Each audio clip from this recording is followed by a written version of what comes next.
room fell into a rare hush as Senate Majority Leader Chuck Schumer leaned forward in his leather-backed chair, his reading glasses in hand and his gaze locked firmly onto Pam Bondi, who stood confidently at the witness table. What had begun as a routine congressional oversight hearing on federal regulatory overreach had suddenly taken a turn none had expected. Known for his sharp political instincts and commanding presence in legislative battles, Schumer's tone shifted. Gone was the performative flair often seen in televised committee debates. In its place was something colder, more focused, and unmistakably serious. "Ms. Bondi," Schumer began, his Brooklyn accent cutting through the silence, "your legal rationale for state sovereignty in this matter contradicts decades of established constitutional jurisprudence. Have you reviewed Madison v. Helms? Because the argument you're presenting would collapse under that ruling's core holding." His delivery was surgical, confident, almost dismissive. Several senators exchanged glances. Staffers paused mid-typing. This wasn't theater anymore. This was a takedown in progress. Pam Bondi, representing a coalition of states challenging new federal mandates on taxation and land use, didn't flinch. But for a split second, the cameras caught the slight tightening of her jaw. Schumer continued. "Furthermore, your interpretation of the Supremacy Clause appears, if I may be frank, fundamentally misaligned with your own prior arguments in Baker v. Florida Housing Authority. You're aware we've reviewed those filings, correct?" Bondi stood, unmoving, her hands lightly resting on a stack of annotated briefs. To some in the room, this looked like the moment her credibility would crack. A congressional hearing, especially one chaired by Schumer in full command, was no ordinary courtroom. The political stakes, the cameras, the reputations, all loomed larger. But then she spoke. "Thank you for the question, Leader Schumer," she said, her voice calm and direct.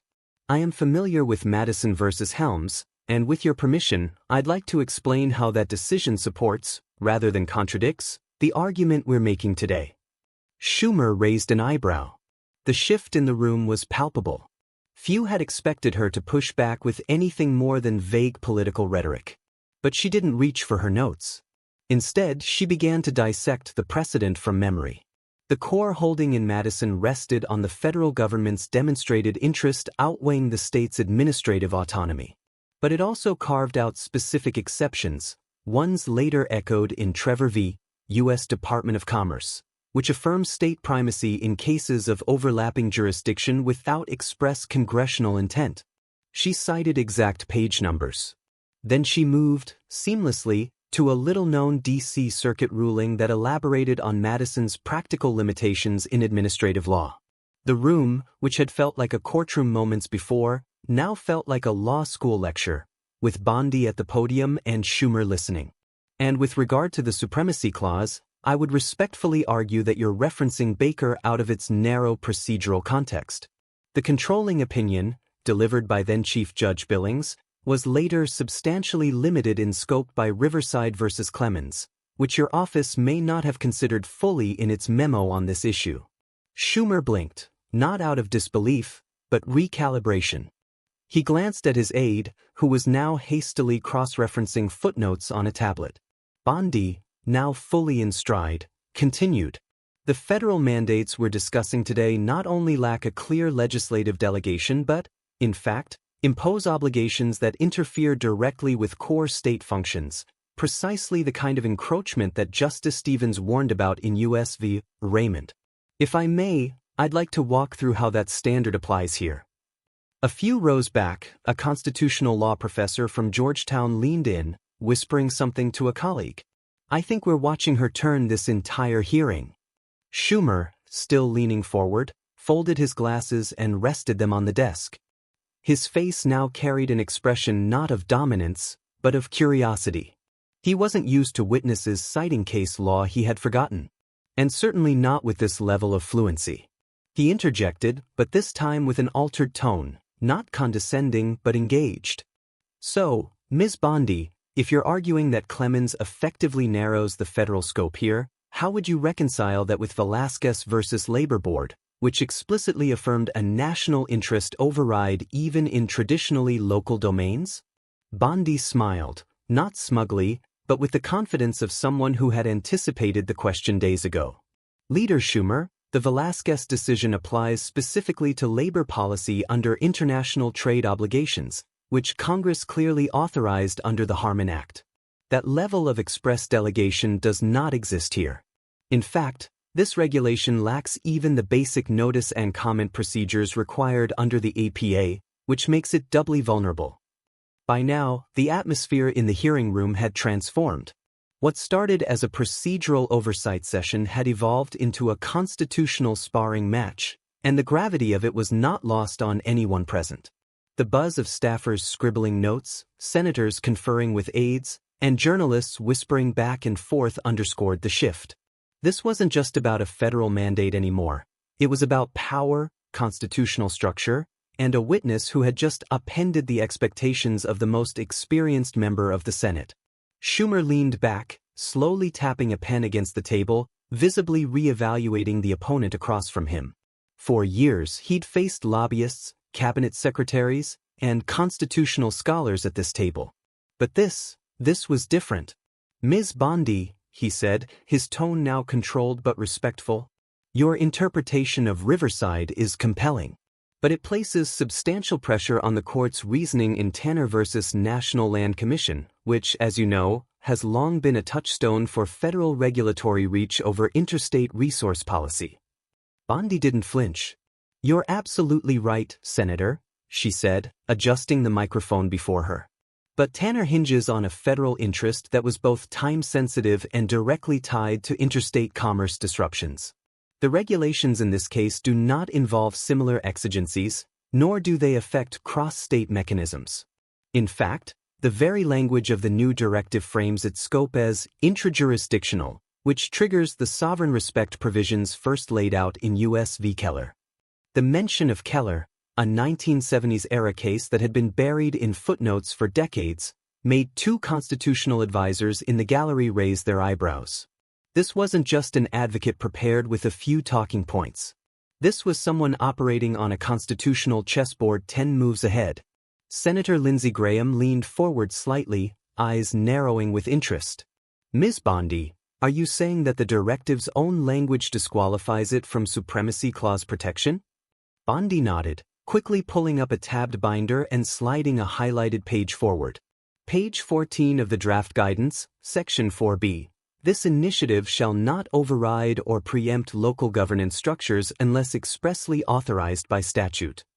There's no such statute, Senator. Which places the policy in a gray zone, procedurally vulnerable and constitutionally overreaching. There was a murmur across the room. Chuck Schumer sat still, eyes on the text. When he finally looked up, the challenge in his expression had softened. It was the look of a seasoned lawmaker recognizing he'd just underestimated someone, badly. "Let me ask you this, then," Schumer said, adjusting his seat. "If we accept your position, that this regulation lacks the necessary federal grounding, are you proposing that the court, or Congress, draw a sharper line between permissible and impermissible federal encroachments on state prerogatives?" Bondi didn't hesitate. "That's exactly what I'm proposing. But I'm not calling for a dismantling of cooperative federalism. I'm arguing for a functional test that prioritizes clarity. One that weighs 1. Express statutory delegation, 2. Regulatory necessity, and 3. Administrative burden on states. If a policy fails 2 out of 3, it triggers judicial scrutiny." Several senators began taking notes. Senator Cory Booker whispered something to Senator Durbin. Across the room, aides could be seen pulling up documents on federal-state boundary case law. Chuck Schumer's demeanor had fully shifted now. Gone was the skeptical examiner. What remained was a man thoroughly engaged in an intellectual challenge he hadn't anticipated, and now respected. "Ms. Bondi," he said, eyes narrowing thoughtfully, "you're essentially proposing a 3-pronged framework to evaluate structural encroachment. Has this been presented in any court brief? Or are you offering this today for the first time?" Bondi smiled. "We've included fragments in lower court filings. But this is the first time I've had the opportunity to synthesize it before a panel as substantive as this." A few senators chuckled quietly. Even Schumer cracked a grin. Well, I'll say this, you picked quite the venue. The room lightened slightly, but the underlying tension remained, not adversarial anymore, but focused. Serious. The kind of rare constitutional dialogue that outlasts news cycles and enters the law school curriculum. Then came the pivot. The moment that changed the room entirely. Schumer leaned forward again, fingers steepled, voice lower. Let me pose a hypothetical, he said. Let's say Congress passes a climate infrastructure bill that includes an ambiguous clause giving the EPA power to coordinate local energy frameworks. Several states challenge this, claiming the clause is too vague and allows de facto commandeering.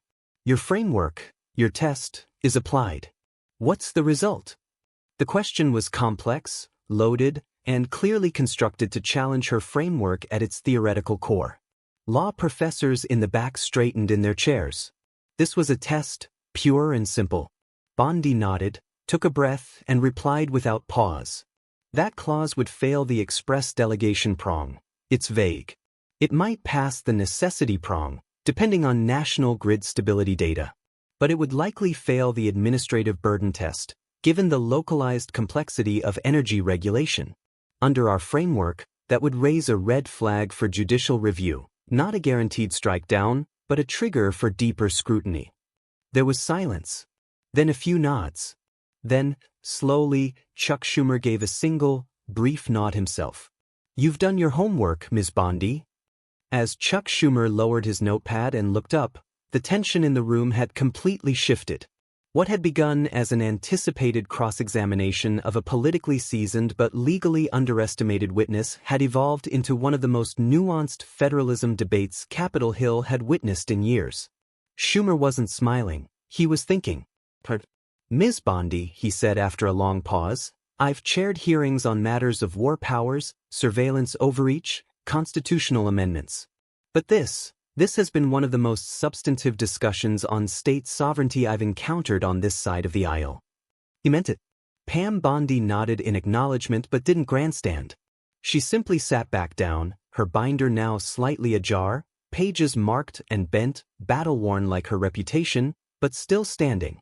The gallery, which had remained unusually quiet, erupted into low whispers. Reporters rushed out, phones already halfway to their ears. Staffers glanced around, knowing that something significant had just occurred, not a shouting match or a political stunt, but a serious, informed shift in the perception of constitutional limits. An unexpected impact. Later that afternoon, clips from the hearing hit every major cable network. But unlike typical partisanship-driven headlines, this time the story was different. Bondi schools Schumer on federalism doctrine. Unexpected showdown. Constitutional precision from an unlikely voice. From prosecutor to constitutional powerhouse, Pam Bondi rewrites the narrative. Progressive commentators were candidly surprised, if not impressed. One legal analyst on MSNBC noted, "Say what you will about her politics, Bondi's legal analysis today could easily make a second-year constitutional law syllabus." And Schumer? He gave her the platform, and to his credit, he listened. In legal forums, the response was even more dramatic. A Yale Law Journal editor tweeted, "The Bondi test? We might be naming federalism frameworks after her before long. What a masterclass." The phrase, "the Bondi test," began trending, a shorthand for her proposed three-pronged framework assessing federal encroachment on state authority. Law professors began dissecting the hearing in real time. Podcasts released emergency episodes that evening. Students at Georgetown and NYU sent group emails sharing the link. And at the center of it all was Chuck Schumer, not as a defeated figure, but as a rare example of principled intellectual humility in Washington.